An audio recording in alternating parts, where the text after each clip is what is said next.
Ladies and gentlemen, we're ready to begin the third session of this morning's Gateway of India dialogue. The topic for this Dialogue 3 at the Gateway House Dialogue this morning is Strategic Financing for Effective Economic Diplomacy. Moderating, Director of Research and Geoeconomics Fellow, Gateway House, Mr. Akshay Mathur. Over to you, Akshay. Okay, good morning to you again. The objective of this session is to discuss and examine the use of finance as an instrument of economic diplomacy. Now, our mandate at Gateway House, as you have learned since in yesterday's opening remarks and through our work, is that we focus on issues of international economic relations, of course, popularly known in short form as economic diplomacy.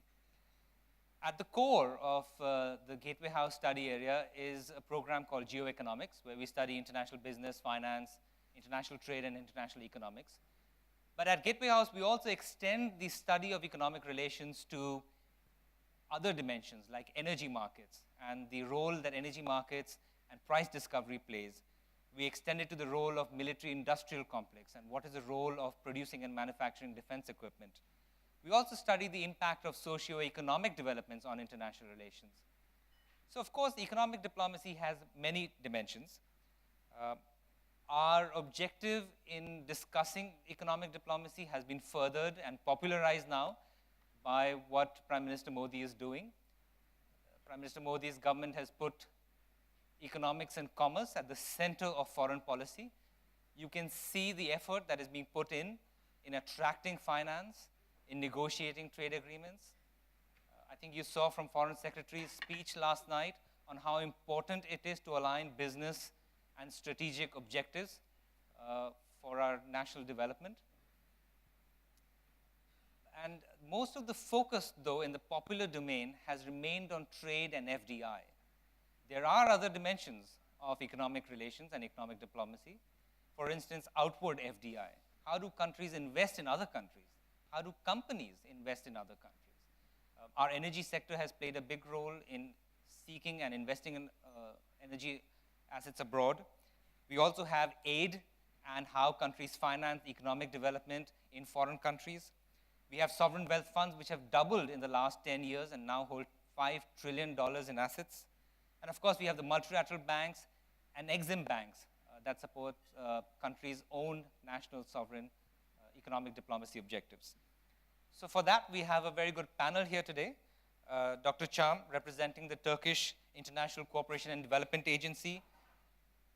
I think most of you will be surprised to know that it is one of the world's largest aid agencies and working across 120 countries.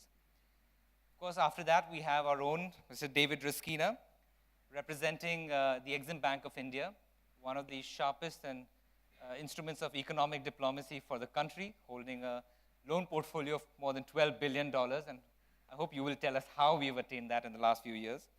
Mr. Kapil Kapoor, representing the African Development Bank.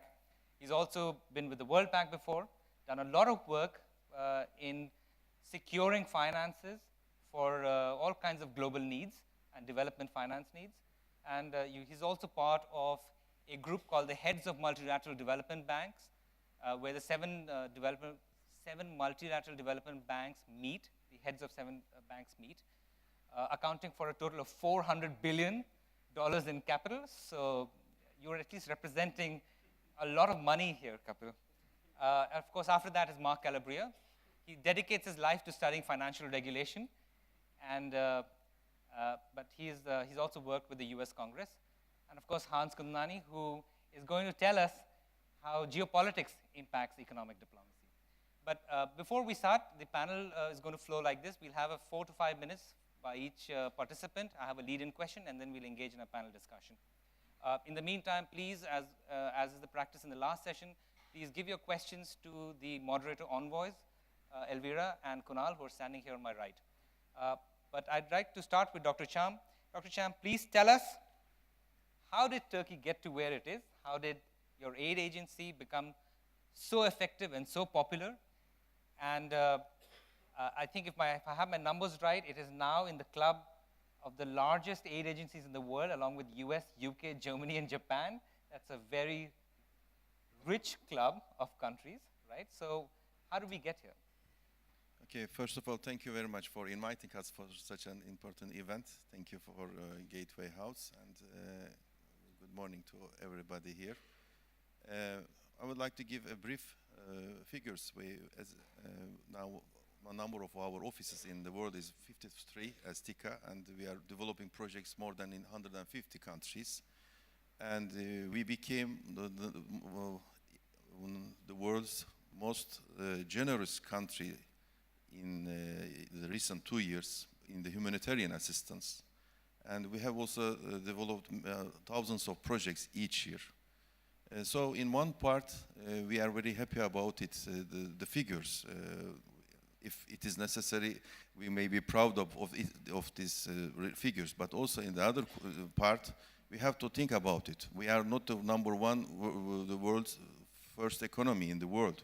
We are only 70th economy in G20, 6th economy in the Europe. But why we are becoming the number one in many parts of the humanitarian assistance and development assistance? So there are many reasons. After the 2011, when the issues started related with the Arab Spring and the many difficulties in the region, one was the reason that we have started to take more action. The second thing is also the difficulties like drought and famine in Africa and many parts. So after year 2010, our foreign assistance, the ODA figures, suddenly jumped. And we passed $1 billion level after the year 2011. And now, last year, we have reached to $4 billion. It's geographically increasing. So this is a question to be asked. So this is not a kind of strategy, not a kind of planning, not make any kind of expectation.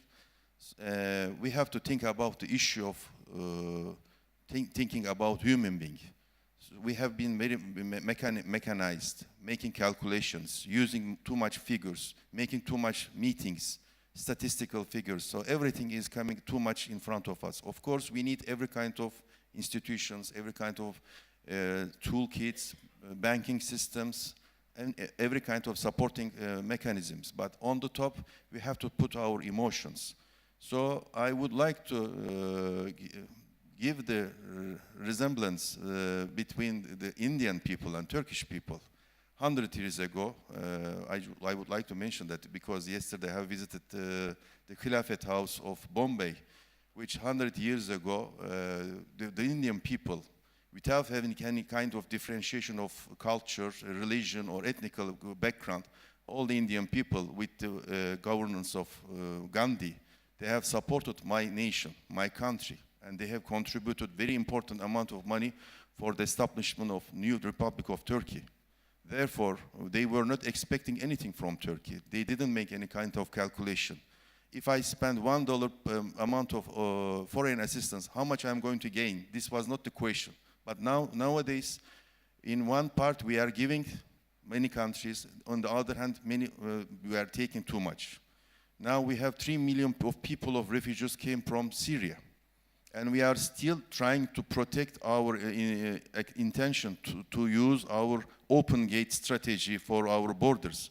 Whenever a country indirectly or directly causes the bombings in the cities, or any kind of radical movements, or any kind of terror attacks happened in those places, thousands of people are coming to our city. And we are not making any kind of expectation from those people, just looking them as guests from outside, from our neighbors. So we have to discuss about the feelings. We have to put the human being, the kids, the women, disabled people, and disadvantaged people at the center, and then think about it. Otherwise, we had many important meetings in Istanbul. Last month, we had the first ever organized meeting of human assistance, humanitarian summit happened. We have also hosted the summit of LDCs. And we had also, we were the presidents of the G20. and also the presidents of OIC is now in Turkey. In all cases, we are just trying to make people aware of understanding what is going on in the world. The many crises are coming. The governance of the states are day by day getting weaker. Illegal organizations are getting stronger. So no one is trying to spend their billions or millions in their banks. Billions and millions of money are placed in the banks of Western countries, not including the Islamic countries, rich countries. So everybody has to sit and think about the question, what is going on in the world? Because if we do not take necessary action, we will be facing worse problems in the future, which we should not leave these problems to our next generations. So I would like to stop for this part. Thank you. David, Exim Bank has been growing in scale and size. $12 billion portfolio, 60 plus countries, 200 people, 300 people. How are you doing it? Thanks, Akshay. Actually, the numbers are a little more. It's probably, you've not seen our latest annual report, it's probably around $16 billion and $18 billion on size and 300 people. If you look at Exim banks around the world, and Exim India is no exception, they're really crisis responses. If you see the ECGD, it's not really an Exim bank, but it was in 1990, soon after the First World War. The US Exim Bank was in 1931, with the Great Depression pretty much going on. The Exim banks of Japan and Korea followed the Second World War and the Korean War. So an Exim bank, by definition, is a non-market response to a perceived market failure. The same was in the case of Exim Bank of India in '82. You may remember, I'm probably one of the oldest people in the room here, so I can safely say that this was following the oil price shocks, which had made a huge impact on Indian project exports. So for that reason, $16 billion, is it a big amount? No, it's not a big amount. Should it become a bigger amount? I'm not quite sure. If Exim Bank were to grow too much beyond that level, I would frankly get a little worried, because then it means that market failure has persisted to a point where the non-market intervention is now playing too large a role. So I would see Exim Bank as holding position in this area, being a policy instrument of the government of India in terms of the lines of credit, in terms of bilateral cooperation, in terms of the other overseas assistance, the OOA, as opposed to official development assistance. I would see us growing something like the Japan Bank for International Cooperation, which started its existence as the J-Exim, but has evolved over a period of time to be Japan's instrument along with JICA for international cooperation, international development assistance. Today already, this form of development assistance is perhaps around 38% of my loan portfolio. I see that growing in the years to come till it reaches closer to 45, maybe 50%, so that there would be a balance between the commercial side of the business and the government-aided side of the business. But ultimately, as the instrument of the government of India, our focus would be on India's economic diplomacy, and I suspect that's why you've got us here on this panel. Thank you very much. My lead-in question to you, Kapil, is, you've worked with World Bank and now with African Development Bank, but I suppose the most interesting thing is that a lot of your time you've dedicated in these two institutions securing and raising financing from public funds, private sources, governments. Please tell us your experience on how you have done that and the policies that you've designed for that. Okay, thanks very much, Akshay, and thank you very much to Gateway House for inviting me here. I mean, the first point that I would like to make is this is a tremendously exciting time to be working on international development, international finance. And the reason I say that is because last year, as all of you know, in September, the world reached agreement on a new set of sustainable development goals, which were very, very development-oriented. Now, they came with a huge challenge, right? The challenge essentially is, how do governments, multilateral agencies, bilateral agencies, and the private sector come together to finance roughly $5 trillion, and I'm talking about trillion rather than billions, right, of development expenditure that is actually needed. And frankly, no one knows, because the orders of magnitude are extremely large. And so when you mention that, I'm part of this group among the multilateral development bank heads, this is an issue that's really occupying us. What is the role that the World Bank, that the Asian Development Bank, that the African Development Bank, EBRD can do collectively to bring in private finance? Because the feeling is that it is not aid that's going to bridge this gap. It is not government finance alone and tax revenues alone, but it's actually going to work if the private sector can be attracted in. I was interested to hear that yesterday you had a session of the T20. One of the things that we are doing, and I'm working with Paul Collier with the G20, is what kind of innovative risk mitigation instruments can the multilateral development banks put into place so that the private sector feels much more comfortable about investing in infrastructure. Now, so on the one hand, there's a lot of talk about collaboration, partnership, coming together. And yet I was struck by the discussion in the earlier session, because the fact of the matter is that the international financial system is actually pretty fragmented. If you look at the international institutions that were created after World War II and the Cold War, I mean, the shareholding structure is dominated very much by the G7 countries, who effectively exercise a veto.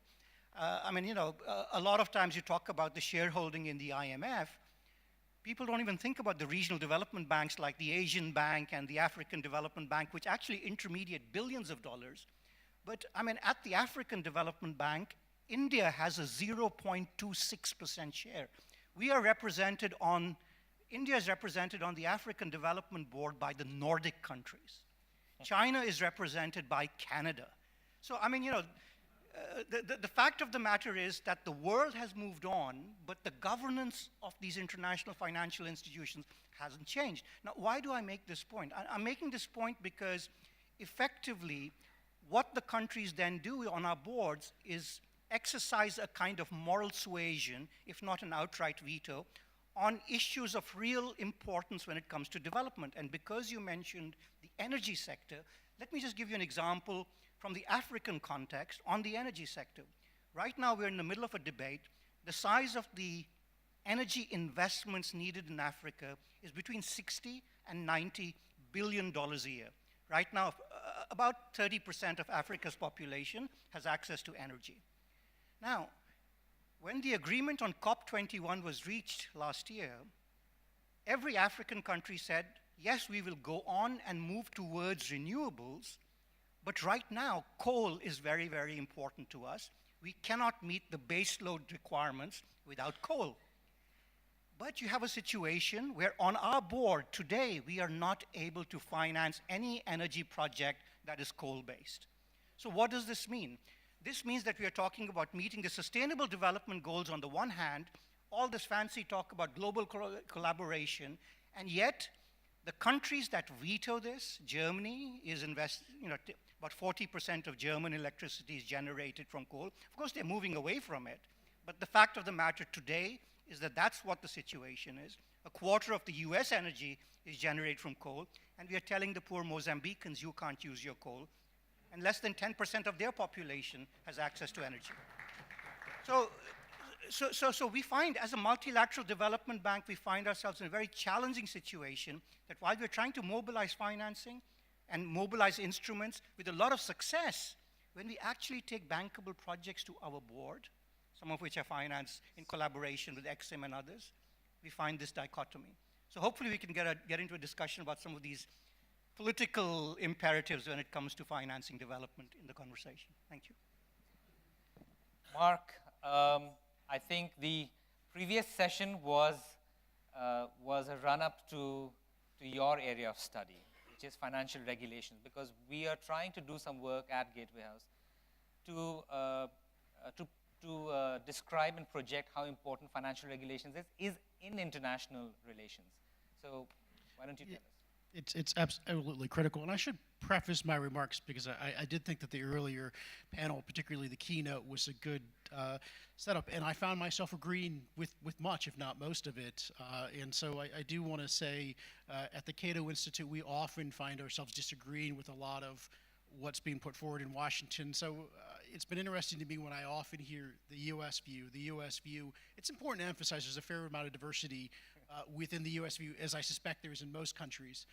And so I think we push back on a number of things, and I'm going to touch on some of those, but I do want to start with a little bit of a story. I remember about 2 years ago, I was at a conference in the US, and the topic was financial regulation. A well-known economist, I won't give his name because I'm not going to pick on him, started out his remarks with, well, why do we regulate finance? And he gave you all the stuff, you know, market failure was mentioned, asymmetric information, and it was mentioned, I really got my hands dirty on financial regulation working in our Senate on our banking committee for a number of years before the crisis, during the crisis. And I can say when I heard this well-known, world-famous economists give me the reasons why we regulate finance, almost none of them rang true with my own personal experience in how we regulate finance on a day-to-day basis. And this is, of course, not to say that the economics are wrong. What it is to say is that there's a whole lot of other interests that intersect, such as diplomacy, which I'm going to talk about in a second, but there's also the politics. So for instance, one example, of course, is that if you as a financial institution want to clear any sort of dollar settlement in New York, you are going to be drafted into being an instrument of U.S. foreign policy, whether you want to or not. And that is a fact of in New York and the dominance of the dollar in financial markets to say, if you want to play in that game, and of course the threat is you get your license yanked and you can't clear dollars. I'll go as far to say it's the view of the U.S. Treasury Department, which I think is a bit extreme, that even were you and I to engage in a dollar transaction here, that because it is a dollar transaction, it is covered by U.S. law. And so I'm very sympathetic to the keynote remarks I made about the very expansive nature of the view in Washington that U.S. financial law essentially dominates the world. I think that that has a lot of downsides. I would emphasize, I think it has a lot of downsides for the U.S. as well. This isn't simply, I mean, again, the rest of the world has my sympathy, but I'll start with emphasizing, you know, as we know and we say in the U.S., we give everybody else pieces of paper and they give us nice stuff for it, which is a great advantage to us. But we threaten that advantage if we push people away from using dollars and we push toward other currencies. So I think ultimately, as we go over the next 20, 30 years and the reserve status of the dollar declines, quite frankly, I think the party most to blame for that will be the U.S. But let me also talk about a number of other issues.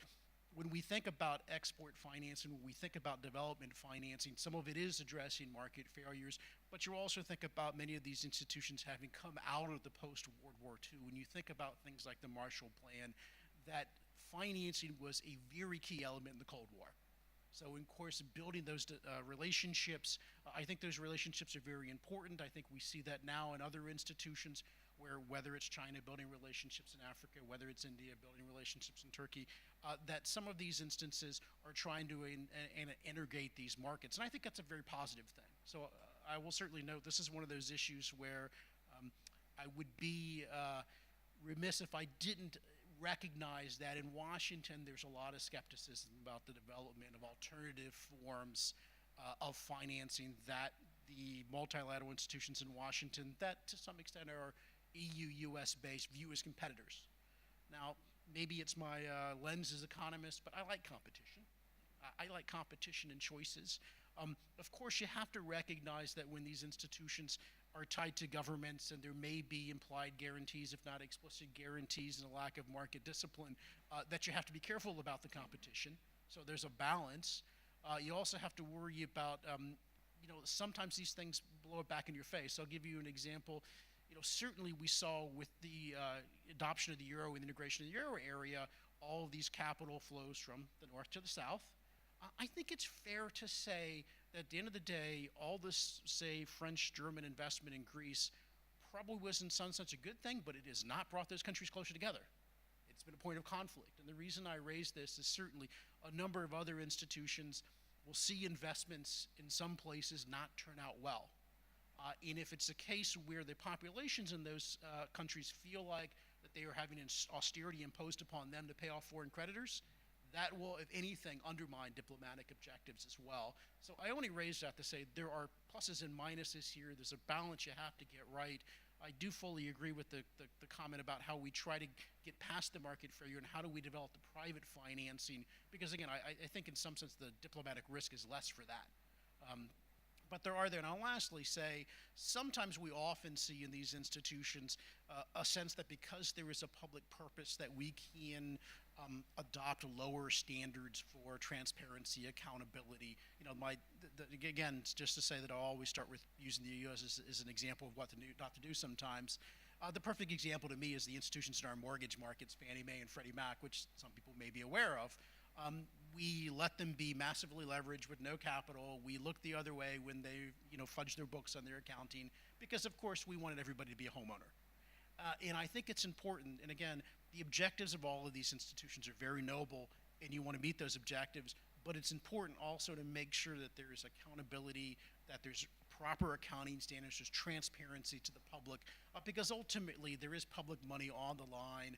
And I think you have to worry about, I tried to, the earlier moderator said we should forget about Sanders and Trump, and believe me, I've been trying for months to forget about them.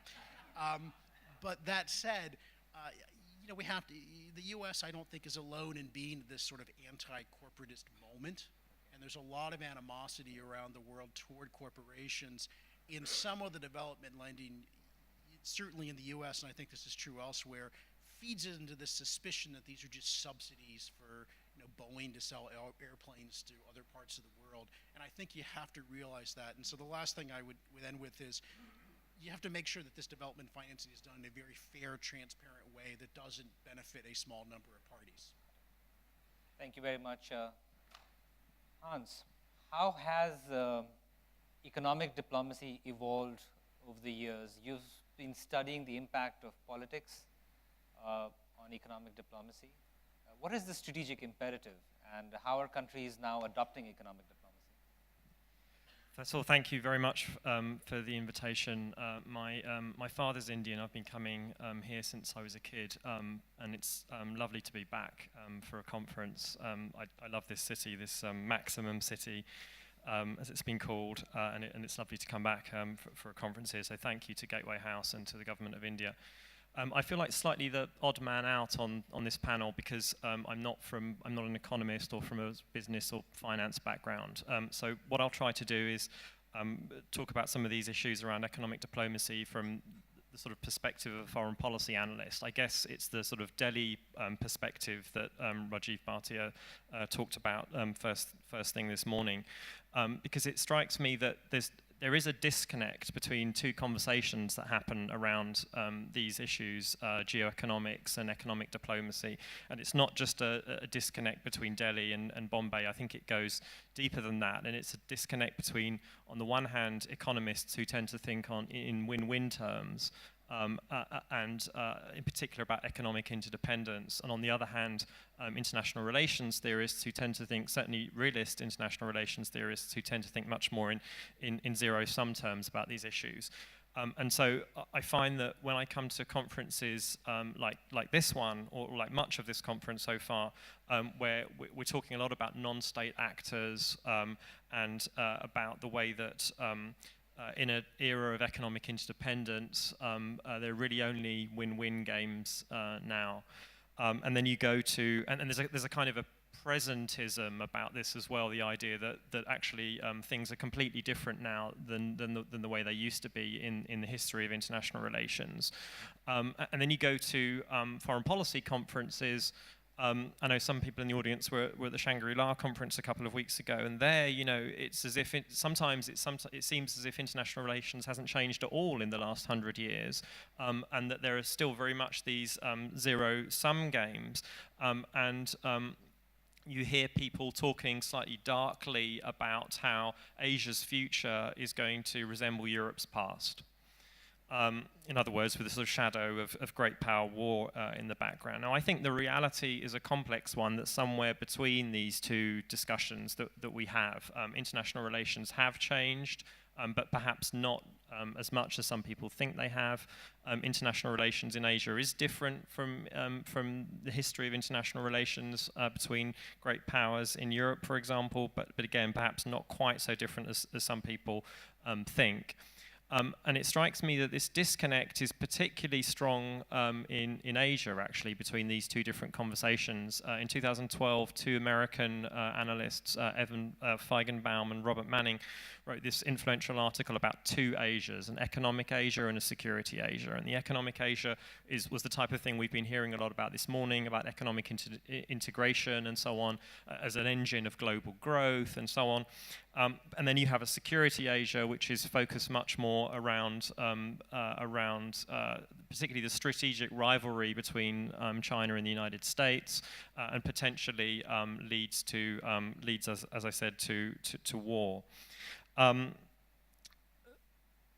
I think that what's happened in the last sort of 3 or 4 years since then is that these two Asias have kind of merged. That's my impression from looking at this from the outside, that what we now have is a situation in which you have both economic and military tools that are being used in a logic of competition. And so whether you look at, for example, TPP, the Trans-Pacific Partnership on the one hand, or China's geoeconomic initiatives like One Belt, One Road, you see the use of economic tools, but within this kind of logic of competition. And so that creates, I think, this very sort of difficult reality that we're struggling to get our heads around. But it strikes me that there is an important difference here that hasn't really come up so far between, on the one hand, I mean, we've talked a lot about sort of Western, non-Western powers, developed countries, developing countries, that fault line, which is obviously very real. But it seems to me there is another fault line which hasn't come up so far, which is basically between authoritarian powers on the one hand and democracies with open economies on the other hand. And it's not a black and white distinction, but it does seem to me that that authoritarian powers, and I'm thinking particularly here of China, have a different set of economic resources that the state controls. Sovereign wealth funds, state-owned enterprises, and so on. As I say, it's not black and white. Norway has a sovereign wealth fund, but it does seem to me, basically, that there is a difference there, which limits the options that that Western powers on the one hand, but also a country like India, it seems to me, has in terms of responding to China's geoeconomic initiatives. And it seems to me these do create a real dilemma for countries that that tend to think, for example, about investment, to come back to the core question of strategic finance in a different way, and particularly in a commercial way. I think this does raise a really difficult dilemma when it's at least possible that some of the investment that authoritarian powers, China and Gulf states as well, are undertaking are not for commercial reasons. They are actually for strategic reasons. They'll alter the balance of power, particularly in Asia. And I think there are real questions about how we respond to that. Thank you very much. I think, David, I'd like you to come in here. Is it possible for us, for India, to compete with the economic heft and their ability to give the kind of concessional loans they give, 10-year cost of capital, or etc.? Is it possible for us to do, for Indian Exim Bank to do? The answer is yes and no. If you just take a look at numbers, the combined balance sheet of the China Development Bank and the Exim Bank of China approximates the GDP of India. So if you're looking at a direct head-to-head competition, you're not in the same room, you're not in the same building, you're probably not even in the same city. But having said that, the answer is to compete intelligently. There is no point adopting a kind of a shotgun approach and going head-to-head on every single issue. We need to identify that this is our core interest in terms of a sector, this is our core interest in terms of a geographic area, and focus our resources on that. You could almost call it a military approach. What do I mean? We have suggested in Africa, for example, in the annual meeting of the African Development Bank in Lusaka just last month, when Kapil was there, our chairman was also there. We've been trying to encourage with the government of India an approach targeting the healthcare sector, for example. If you look at statistics in Africa, to take an example, the external support to African healthcare is way more than that in all the rest of the world. which gives you an indication of the kind of resources needed for healthcare in Africa. The impact of poor healthcare or the absence of healthcare on development has already been established. I don't need to talk about that. If we could look at setting up, let's say, a hospital network, tertiary hospitals in about 7 or 8 parts of Africa, which are reasonably well connected, you're going to address a significant part of the traffic which currently comes to India for medical tourism. And part of that funds would stay in Africa rather than coming to India. I'm not suggesting you close medical tourism. That's never going to happen. But at least the more common ailments would be tackled in that area. Now, in that area, you are going head to head, and you can win because you have the advantage of focusing in that particular area. The alternative is to, let me save that for a later question. I think you have other panelists here. Well, I just wanted to pose a similar question to you, Dr. Cham, that, you know, in many ways, Turkey is similar. Drawing comparisons is always very risky, but there are many challenges in that region, Turkey right now, geopolitical conflict, migration, refugees, and as you'd mentioned before, Turkey is not as rich a nation as some of the other countries in the world. So how does Turkey then gather the resources to do what it needs to do? China is trying to convert this aid-based approach, it seems, to a more commercial approach. But you said humanitarian goals have to take primacy. So how do you manage that? How do you reconcile the two? Of course, if you have the stability, political stability, and the reflection to the economy, you will be able to do something for others. If you do not have any kind of budgets and any kind of economic stability, it's not possible to do it. So, thanks to the government's stability, since more than governing 15 years in a stability, we have many booming developments in Turkey. So we are using the extras, the advantages for the others. This is one case. The other point is that if you do too much work on the table and not go to the ground, and you just concentrate on the visibility or to do something for gaining something, then you will never gain, because aid organizations, assistance to the other countries is not a kind of toolkit for marketing, not opening a new market or for exports or investments or political advantages. These are, as I've mentioned before, has to be in a point of discussion for many countries. The world is now in a different era. Everybody is very clever, everybody is very intelligent, everybody is educated. You cannot make lies. You will look to the eyes of the people who need something, and you share your values. I would like to give a very small example, what we have done in Somalia case. In year 2011, our president, on that time he was the prime minister, has taken 3 full load of planes to Somalia, to Mogadishu, which was very dangerous, and it was very difficult to go there. I even couldn't find a plane to go before his visit, and we have hired a Russian plane to go there because no one did not accepted the insurance part of the flight and so on. And we have visited with different people from ministers, the families, MPs, NGOs, business people, and many people from film area and so on. Then he came back to Turkey and made a campaign. And in 1 month, it was the Holy Ramadan time. In 1 month, everybody has sent messages and sent money to the fund. And not only the rich people, but the poor people. And they said that this dinner, I would use my dinner, and I'm going to send messages with my mobile. So on those days, a message was costing about $2 approximately as a contribution to the budget. So it was collected $300 million. So it was a very important issue in terms of ODA system or assistance system. If you make necessary planning, if you use your assets, it is always possible to share some parts. But the issue is not, the people are not ready to share their extras. Same for LDCs. There are millions of people who are ready to be happy and to survive with the extras of many rich countries. if you are using too much luxuries and if you do not want to make some concessions, you will never manage to have the budget. So the difficulty is that the rich ones are not trying to give to others.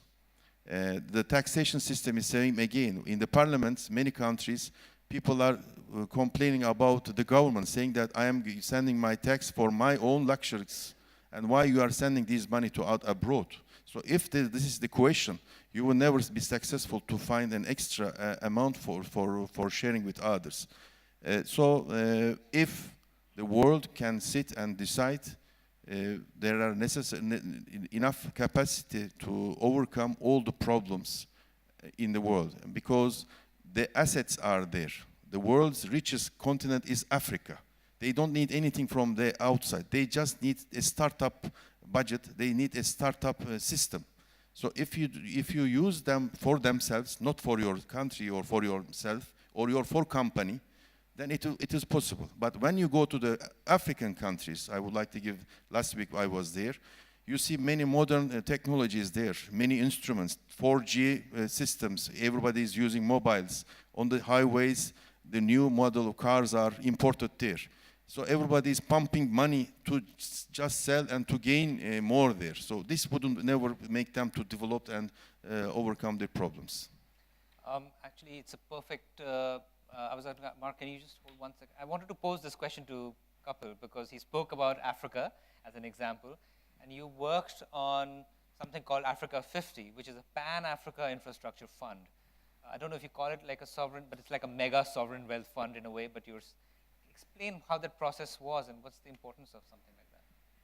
I mean, the question that we're all battling with collectively is how do we leverage our balance sheets? You know, if you look at all the multilateral development banks, the investment needs are so great that our balance sheets are not big enough. And yet we know that there's money sitting out there. You know, you mentioned 5 trillion in sovereign wealth funds. It's actually gone up to 7 trillion as we speak, right? Pension funds are sitting on about $35 trillion. All of these are looking for long-term investments. And so when we created the Africa 50 Fund, the idea was, how do we create an instrument outside of the balance sheet of a multilateral development bank, but at the same time provide comfort to investors coming in that a multilateral bank will have skin in the game? Because what happens is that when we invest in infrastructure projects, governments take that investment much more seriously. So the idea is, let's take a small amount of money from our balance sheet, put it in a road project or an energy project, but then get instruments like Africa 50, which have shareholding from countries, but possibly now we're working on these sovereign wealth funds and the pension funds so that they can bring in their capital. So not just African countries. So not just Africa, it's just global, all over, investors all over.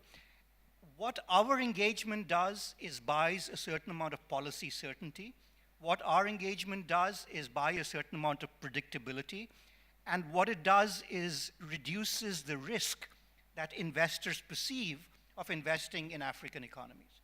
The fact of the matter, although, is that there are studies that have been done on African infrastructure going back 15 to 20 years to say it's actually a myth. The risk perception is largely that. It's a perception. Very few of the so-called investors have burned, I mean, there have been some projects which have gone under, but by and large, the returns to African infrastructure are 15, 16, 17%. Now, you tell a pension fund manager that you can get over a 10, 15-year period sustained returns, why would they invest anywhere else? So when you mentioned Africa 50, instruments like that are being created, not just by us, but by the Asian Development Bank and by others, to try and crowd in that private finance, to see how we can then leverage our balance sheets. I think that's the name of the game going forward. I think there are actually some pension fund managers here, so maybe you guys can talk later. And if something happens, make sure you give Gateway House a fee.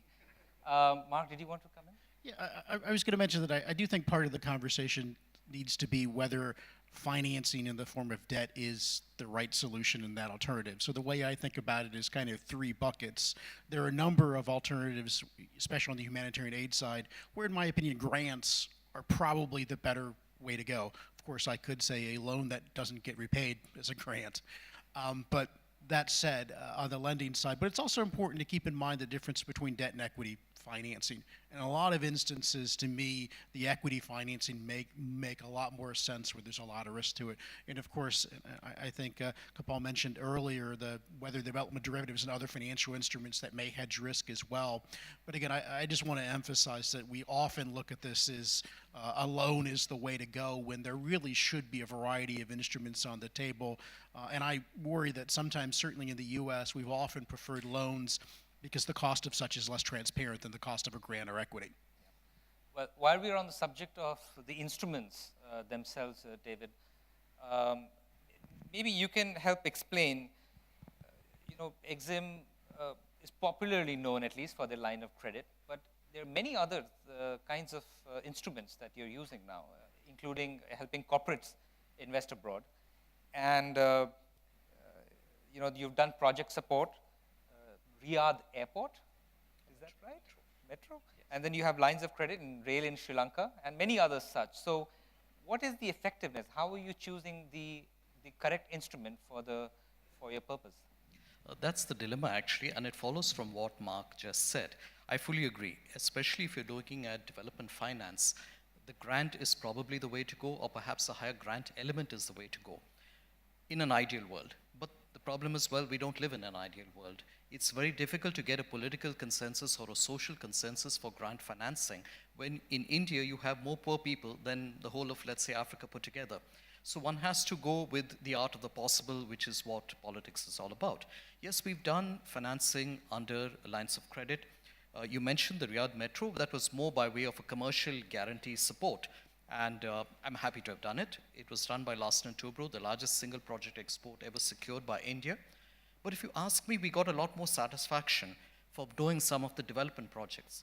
There is a hydropower project in Rwanda, for example, a dam on the Nyabarongo River, which is contributing just 28 megawatts of power.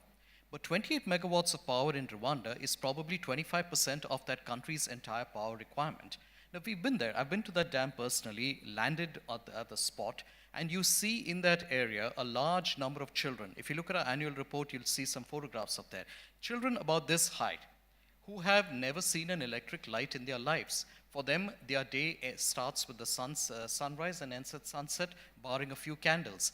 Those kids can now go to school because they can study by electric light in the evenings, and that is going to lead in turn to I would say a transformation of activity. To my mind, no offense, but that's much more important than the Riyadh Metro project. But coming back to the instrument itself, what we really need to foster is investment. A similar project which I could mention on a much higher scale in Ethiopia, where we have financed an Indian business group in setting up a denim plant. You'll ask me why denim? Who in Ethiopia is going around wearing jeans? But the point is, they are using cotton grown in Africa. Western Africa is a source of some very high quality cotton, and much of it is organic cotton. Now this plant in Ethiopia is going to use African grown cotton to spin the yarn out of that. It's going to dye it into denim. It's not reached the stage of making jeans yet. That's still perhaps 5 years into the future because the skills are not there. But because it is based in Africa, it is using Indian expertise, but it is using African grown cotton. It's getting duty-free preferences and admission into the developed markets. Now this is where you can have a win-win situation where you are using debt, probably commercial debt, but you're also using the conditions in that country and in the source country to get a win-win package for all. Is it ideal? No. Is it practical? Probably yes.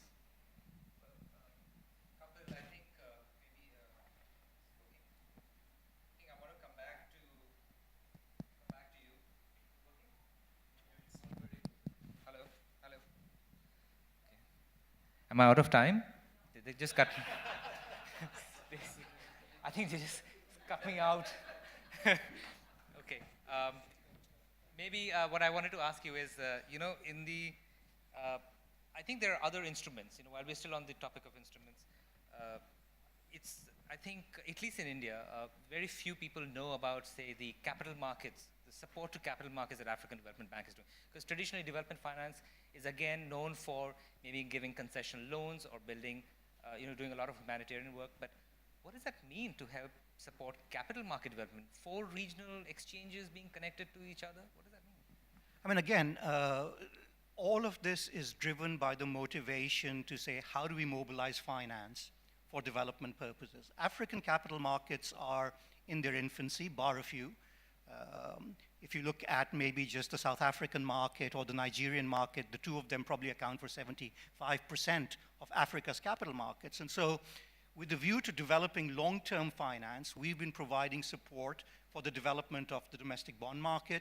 We've been providing support to local securities and exchange commissions. We've been trying to get all of these exchanges to talk to one another, to get uniform standards, automation.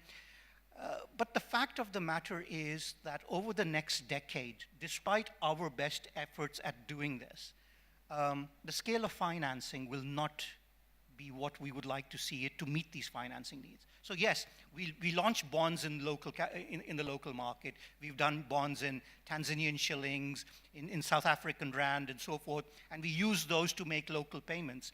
But the real needs are significantly larger than the capacity of local financial systems. And so we're now looking at ways in which we can try and mobilize global finance and say, we would like to come in and let's look at the mix of instruments. So it doesn't have to be debt. But there is a small role for debt. I mean, one of the biggest challenges we face is the pipeline of bankable projects. And money is seldom available for project preparation.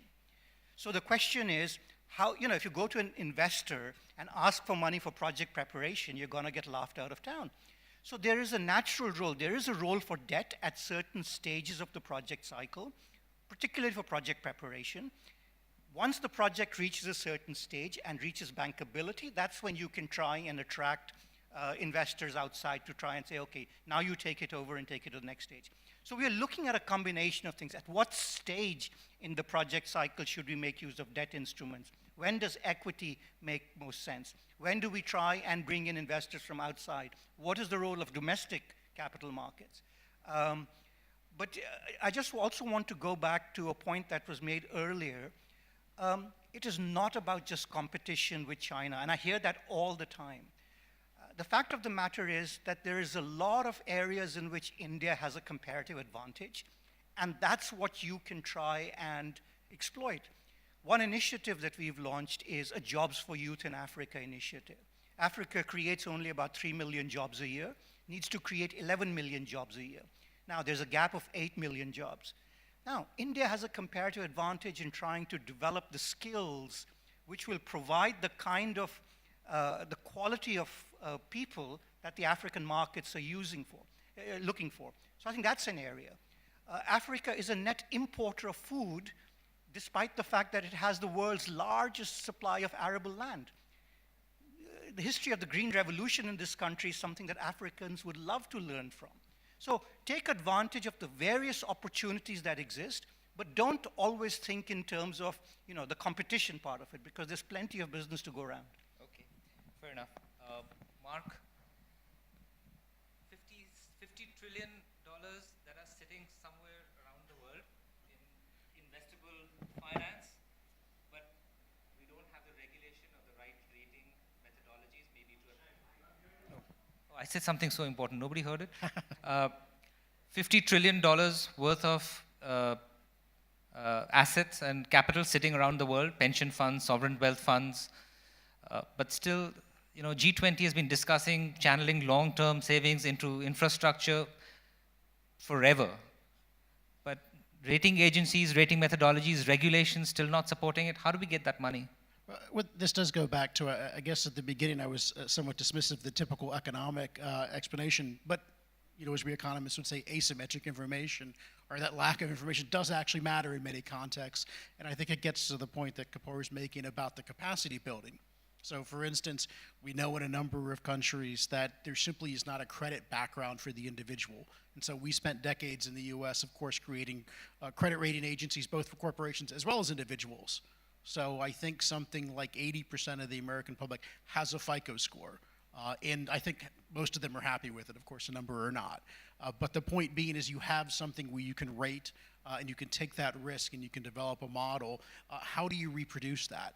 And I actually think this is where digital technology is going to come in. When the US developed its model of essentially trying to rate individuals, I mean, this was in a paper world. where you didn't have the digital technology and the rating agencies had to go down to courthouses and copy records and judgments and all sorts of things. So in a sense, you can leapfrog that, hopefully. But again, trying to develop that information. I will also emphasize that I think a really big important part of this that we forget sometimes is the basic legal structure really does matter a very big deal. To some extent, if somebody doesn't feel like that their investment can be enforced if it goes wrong, or that they can repossess assets or collateral, I think you're not going to see that private investment there. So a structure where contracts are widely understood, enforced, you can have disagreements arbitrated, a functioning court system. To me, those are the foundations. And of course, as mentioned, functioning security exchanges, for instance, these are all crucially important if you want the money to be invested there. I was actually just saying to somebody earlier today how kind of depressing it is someone in the US looking at that, and I guess put it this way, as an economist, I get asked by my friends all the time where they should put their money. And I'm like, well, the stock market doesn't look that good, and the bond market doesn't look that good, and I think real estate's getting overpriced. It's like nowhere. So the point being is, I actually think there's demand for investment in these areas if there's a safety and security. And again, I think this is where the state-sponsored financing could come in. Ultimately, and I think this was touched on earlier, you want to transition away from a world where the private financing takes over, but in the interim, you can try to substitute for that lack of security, but you've got to make sure that the end game is that you're building that legal infrastructure. Thank you. And maybe, Hans, I'd like to end at least this round of discussions with you. I think it's important to discuss these details, institutions and instruments of economic diplomacy. But in the end, there is a factor of politics here, of strategy here, right? You've studied Germany and Europe, even the United States, I believe, but what have some of the other countries done? Like, what is Germany playing such a central role today, not in development finance, but generally as an economic power in Europe and around the world? So what is the role of geopolitics? Well, I mean, I think a lot of us in Europe are capital flows.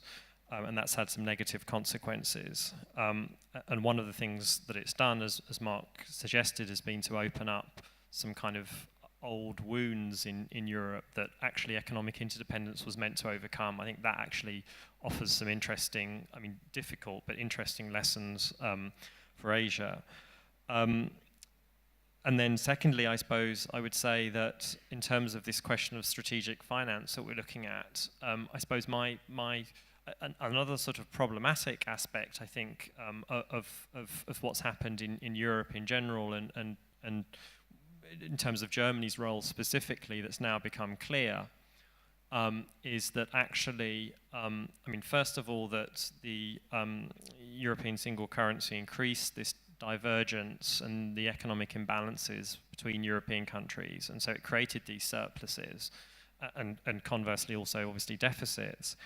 But those surpluses actually weren't invested smartly. So, for example, I mean, in a sense, in answer to your question about Germany, I think Germany hasn't really been a very good example of strategic finance. And some people actually now do argue that Germany needs a sovereign wealth fund precisely because part of what happened, I think, was that the German surplus was recycled into subprime in the United States, into some pretty problematic investments in the European periphery, and now Germany's in danger of losing actually some of that investment. So overall, I would say there are some lessons, but they're sort of negative lessons rather than positive lessons for others to follow. I did not want to end on a negative note, but I heard the two bells, which is a warning bell, asking me to go to Q&A. So, Elvira, do we have questions? We do indeed. There's quite a handful. So the first question comes from Sanja Iyer of TISS here in Mumbai, which is, though we're discussing aid and development financing, we have not spoken about civil society participation in that. So the question is whether you can spend a few minutes with your perspectives on that. And if I may be so bold, I'll add another consideration, which is what about the many large private foundations that are also acting in this space? Is there anything that you'd like to reflect on in terms of their role? Dr. Champuri. Of course, the contribution of private foundations, private organizations are very important because the contribution of the governments are only negligible and symbolically. So as I said previously, it has to be as a startup position. So one thing I would like to give is would like to give is a Somalia case. We as government, we have spent more than $500 million for recovery and increasing the stability and the capacity of the government of Somalia. Then some companies came to there to run the business in the port. And the important thing is that in one part we are increasing the capacity of the recipient countries' capacity. The other part, the economy is running and increasing by this contribution of the private sector. So with the increase of the capacity of the tax collection, the Turkish private company who was running the business of the port administration has managed to bring approximately the 50% of the income of the Somali government. So this is important that you have to make a certain basis for private organizations to go and to run the economy effectively. Okay. Next question. Okay. We have another question about Africa, or indeed, sorry, I should jump first it's actually about Turkey, forgive me. You put so eloquently at the start, Dr. Cham, again for you, the ethos of your agency. And there's a question from Bozkurt Aran to elaborate a bit more about the volume of your agency's aid, which is provided to developing countries, including and especially in Africa. As Turkey, we have last year, in year 2015, has managed to contribute more than $4 billion for ODA, or as assistance to other countries. And we have opened many embassies and many TİKA offices in Africa. Now we have 39 embassies in African countries and 18 TİKA offices there. And we are trying to manage and develop projects in yearly basis, more than 2,000 projects in all over the world, including Latin America and Pacific region and Caribbean region. But besides all over these activities, we are also trying to concentrate on the local problems which is arising in Syria and Iraq and many other problems surrounding, including the Black Sea region, Ukraine, and many problems. So all these problems are indirectly or directly affecting Turkey, but each time we are increasing our capacity and ability. The crises are not always bringing problems, but sometimes it's always sometimes it also brings extra advantages, capacities to increase your strength. But for this question, I would like to also again mention that what happens in Africa or in the Middle East or in other countries, no country should not say that it's very far away from me, thousands of kilometers away. If I do not take care too much about, I do not bother. But it would be somehow going to affect either with a terror problem or economical problem or another case. Therefore, what happens in the world, it is important for every country, and the world is in one point. Okay. Thank you. There's a question for Kapil Kapoor here, which is about the transformation of African economies, the rise of the middle class, and a question about how that has, in fact, affected the ways in which your organization is working, whether it's changed priorities or made you consider different ways of doing the work. And perhaps others could reflect on similar developments in other regions as well. Well, I mean, the continent's going through a massive transformation quite rapidly. I mean, you have a middle class right now that has a purchasing power annually of about $2 trillion a year. and an urbanization rate which is about 50–60%. In a few years' time, 60% of Africa's population will live in its cities. So obviously, we are thinking about urban infrastructure, access to energy, access to roads, access to safe drinking water. And all of this comes back to that same question about the financing available for infrastructure purposes. And I think for me, that is critical. And I mean, I think for us, the single biggest priority for the continent is access to energy. I just want to go back to this question on civil society, and I want to be provocative intentionally. Last month we had a meeting, our annual meetings were in Lusaka, Zambia, and for 2 whole days there was a side meeting taking place with civil society organizations. And we were very roundly criticized by civil society organizations for even contemplating the use, and I go back to the energy sector, the use of coal for generating electricity. And it turns out that, bulk of these quote-unquote civil society organizations are financed by countries who also tend to have veto power on the multilateral development bank boards. And the question I asked some civil society organizations was, who are you representing? If Africa only has the capacity to create 3 million jobs, are you representing the interests of those 8 million young unemployed who enter the markets every year? How can you expect to create jobs for such people if you do not have access to energy? You talked about, the only lights people see are the sunrise in the morning and the sunset at night. Think about no electricity to run workshops, no electricity to run factories, etc. And we are talking about the need to create jobs. So sometimes I question, quote unquote, our conversations with civil society, because I do not think many civil society organizations, and I'm being very intentionally provocative here, whose interests are they representing? You want to add to that? Let me say, I think this is so incredibly important here, and I'll give you a couple examples. I mean, not only on the energy side, but for instance, so we heard earlier from one of our morning keynote about sort of derivatives trading and how this would impact here. And certainly I mentioned earlier the money laundering. And so if you in Washington bring up these issues, whether it's the money laundering or derivatives or whether it's the energy, the reaction you get is not, well, okay, we should be concerned about the rest of the world. The reaction you get is, well, you're just a front for the big banks. And I think it's incredibly important for those of us who are trying to make these arguments within Washington and moving the conversation toward actually being concerned about what's happening in the rest of the world, that the rest of that conversation enters into that. So I think that that's an incredibly important aspect with it. And I want to pivot to a different question real quick on Africa, and correct me if I'm wrong on this, but certainly my reflection of one of the most important developments there, to go back to financial regulation, is the growth of M-Pesa and the payment system you have there. And I actually use this example all the time in America because you couldn't do M-Pesa in America. The regulatory structure would prohibit it because, of course, M-Pesa is developed by a phone company, not a bank.